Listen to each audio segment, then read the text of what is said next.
உங்ககிட்ட ஒண்ணு கேக்குறேன். எதுக்கு இந்த ரெயின் கோட் போட்டு உட்கார்ந்திருக்க நீங்க? ஆமா. வெள்ள மழை பெய்யுதுன்னு வீட்ல ரெயின் கோட் போட்டிருக்கியாடா? இந்த Dress-அ கழட்டான் தயவு செஞ்சு. கழட்ட மாட்டேன். இன்னும் மழை பெய்யுதா வெளில? மழை பெய்யுது. நிறைய சாப்பிட்டா இருமல் வரும்.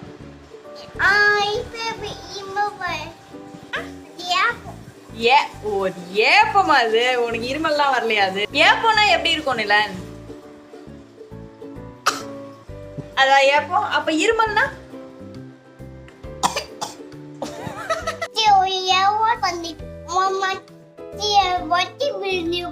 அம்மா கீழே வழுக்கி விழுந்துருவாங்களா? யார் தண்ணி கொட்டினது? ஏன் கொட்டின?